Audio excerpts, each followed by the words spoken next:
Assalamualaikum warahmatullahi wabarakatuh. Alhamdulillahi rabbil alamin. Nahmaduhu wa nasta'inuhu wa nastaghfiruh wa na'udzu billahi min syururi anfusina wa min sayyiati a'malina. Man yahdihillahu fala mudilla lahu wa man yudlil fala hadiya lahu. Asyhadu an la ilaha illallah wahdahu la syarika lahu wa asyhadu anna Muhammadan abduhu wa rasuluh. La nabiyya ba'da. Amma ba'd. Bapak Ibu yang dirahmati Allah,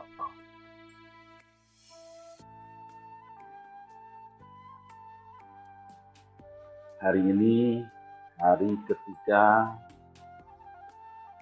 setelah kita Ramadan memasuki halaman ke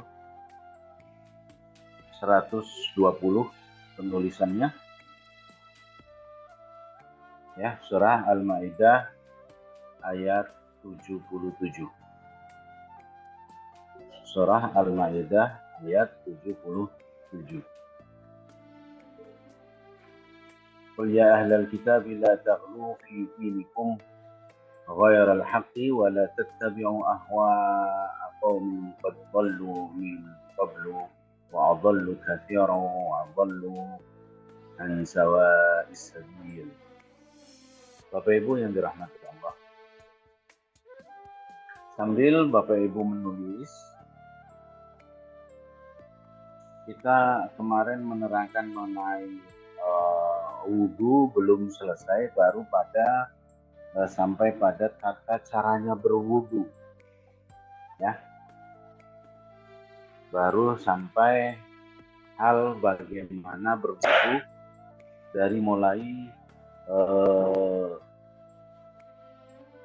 menentukan airnya, kita mengenal jenis-jenis najis, ukuran air yang diperbolehkan untuk berwudu, dan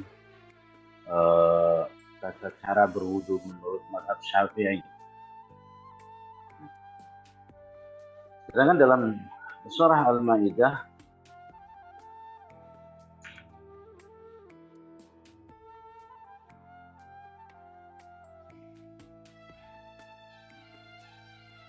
dilanjutkan di sini setelah surah ayat 6, setelah Allah menyatakan bahwa ya ayyuhal a'udzu billahi minasyaitonir rajim ya ayyuhalladzina amanu idza qumtum ila shalah faghsilu wujuhakum wa aydiyakum ila al-marafiq wamsahu bi ru'usikum wa arjulakum ila al-ka'bain.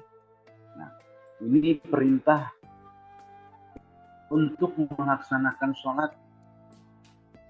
Allah memerintahkan kita berwudulah dulu, ya, berwudulah terlebih dahulu. Kemudian dilanjutkan ayat selanjutnya, wa in kuntum junuban fatahharu, jika kalian dalam kondisi berjunub, yaitu hadas besar, ya, dengan perinciannya junub, mohon maaf ya, dari mulai mimpi besar, berhubungan badan, mengeluarkan mani, haid, nifas, wiladah, nah, itu jenis-jenis hadas besar. Nah, itu yang mewajibkan mandi. Ingat kembali bahwa mandi ya sebagaimana mandi pada umumnya, seluruh badan diawali dari yang paling atas, yaitu kepala, dan ambillah yang sebelah kanan karena sunnahnya kanan. Tapi dalam setiap muamalah, setiap peribadatan, seperti kita pelajari kemarin bersama-sama, innamal a'malu binniyat, karena sesungguhnya seluruh amal itu tergantung daripada niat. Maka begitu juga mandi besar atau mandi junub, menggunakan niatnya. Nawaitul ghusla li raf'il hadatsil akbari.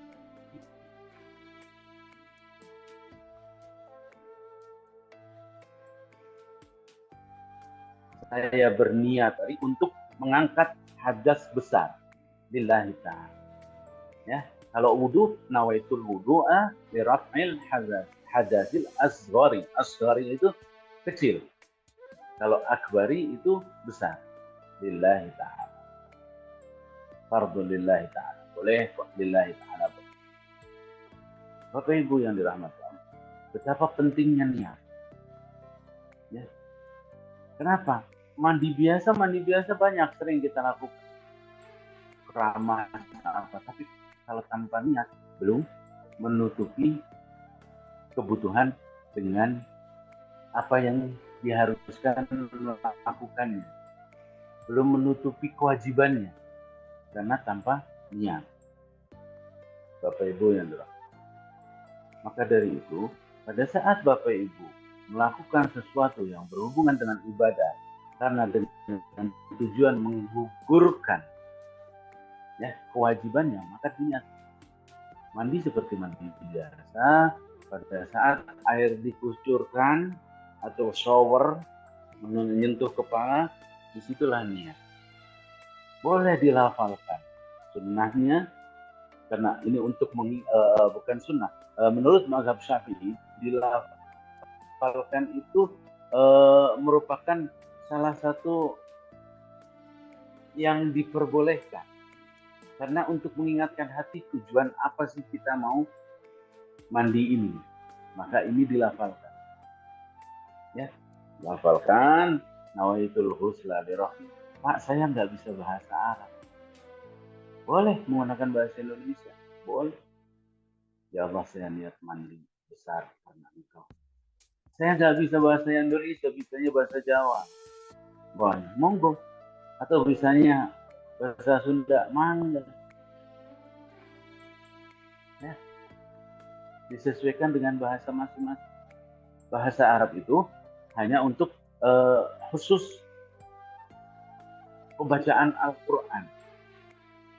Nah, kalau niat, berdoa, apa semua, boleh menggunakan bahasa daerah. Ya, niat boleh menggunakan bahasa daerah. Abdi badai ibak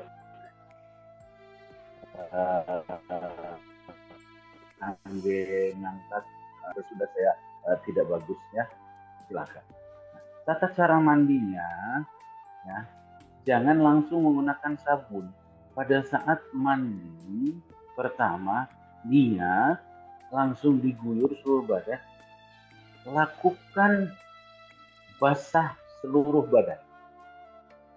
Pastikan ya, najis yang ada di badan dipastikan bersih sebelum pakai sabun. Setelah itu, setelah dipastikan, maka dalam wudu maupun dalam mandi besar disunahkan tadlik. Tadlik itu apa tadlik itu? Bentar ya. Tadlik itu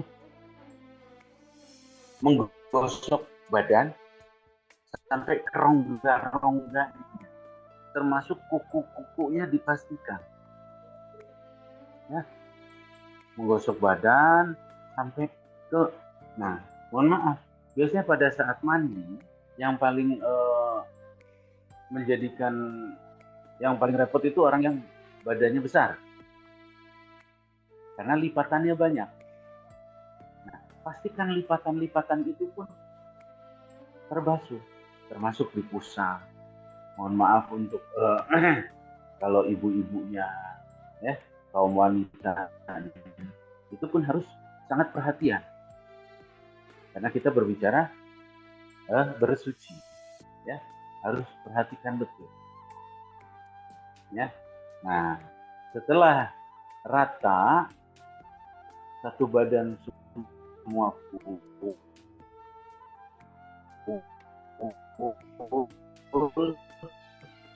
baru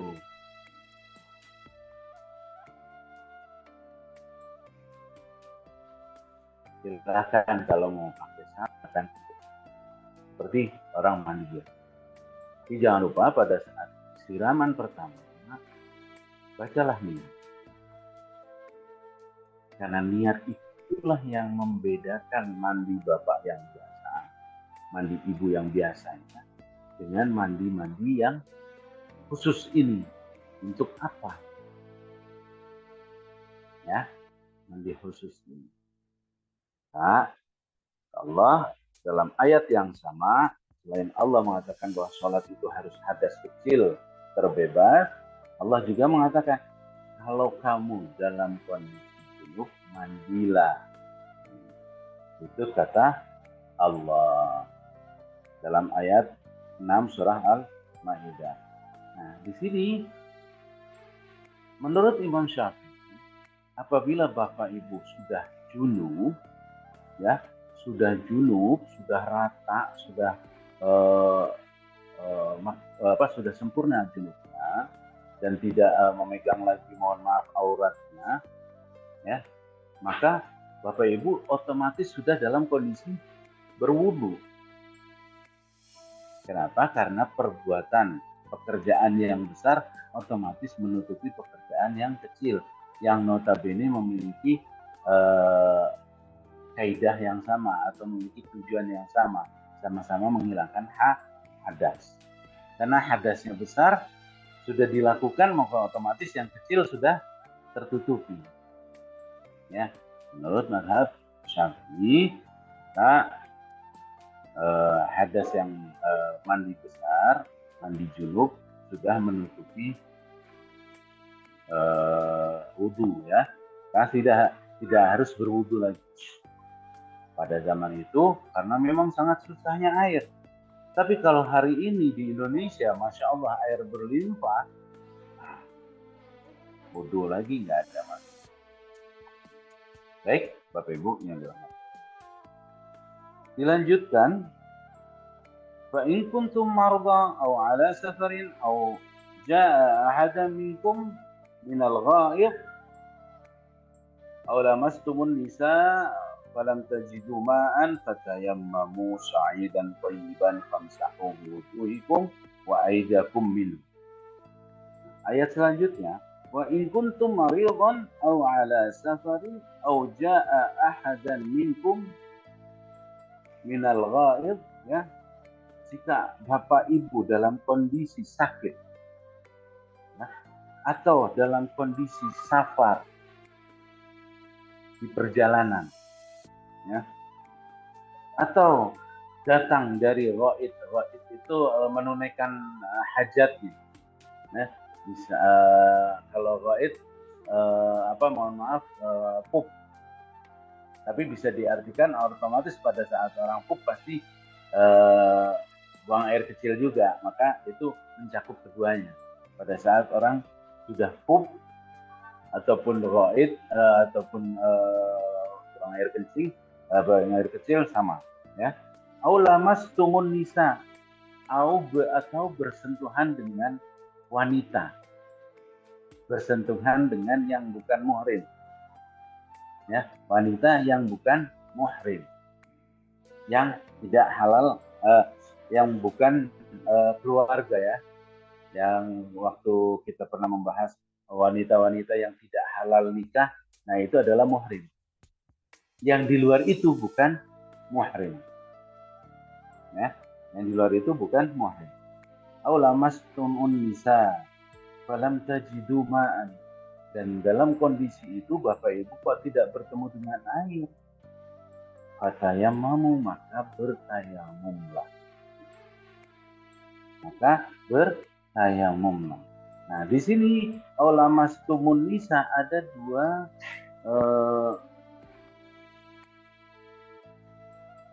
Aulamastumun nisa itu ada dua pengertian. Yang pertama bersentuhan karena wudunya batal. Yang kedua lamastumun nisa adalah berhubungan suami istri, ya, atau bersentuhan yang mendatangkan nafsu birahi,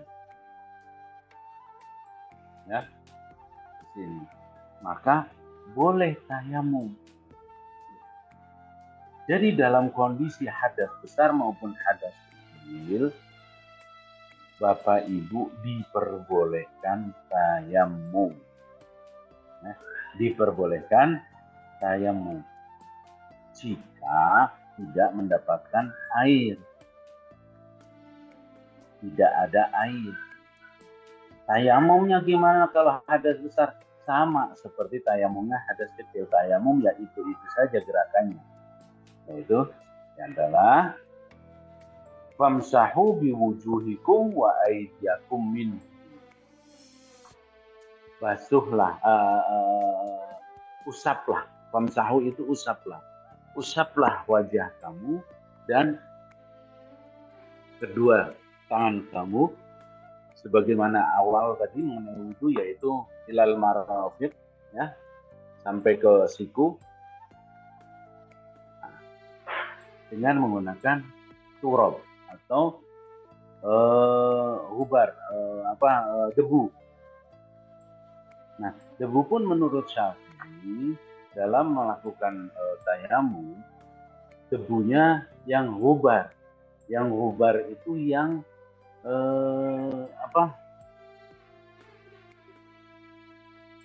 bukan pasir, debu, ya, yang bukan yang basah tapi yang kering. Jadi kalau setelah ditempel terus bisa ditiup, nah kelihatan debunya berterbangan, itu sudah mencukupi syarat debu, ya. Makanya kadang ada juga beberapa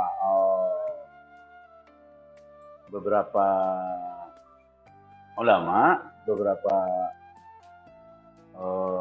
keputusan akhir-akhir ini memperbolehkan sholat di pesawat dengan cara tayamum.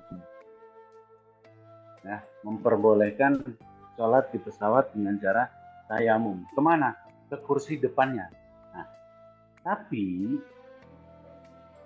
saya menganjurkan Bapak Ibu, pada saat nanti kita akan berangkat umroh, Bapak Ibu siapkan dulu dari rumah, ya, hubarnya.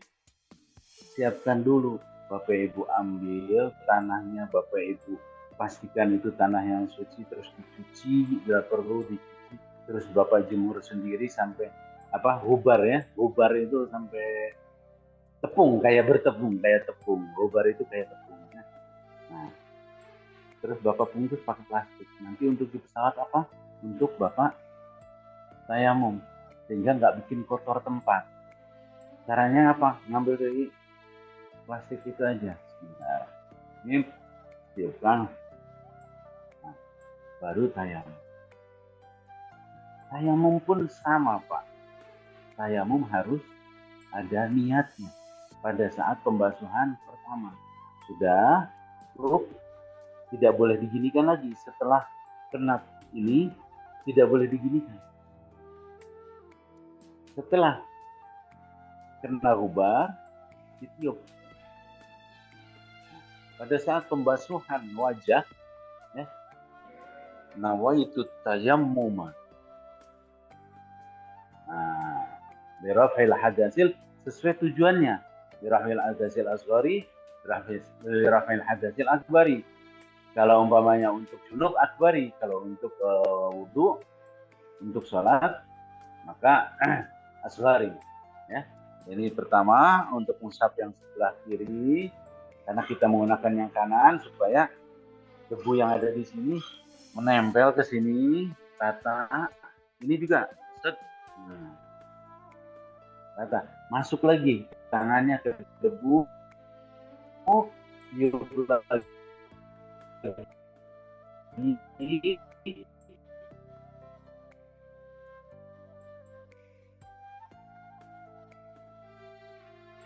Masuk yang kanan dulu lah.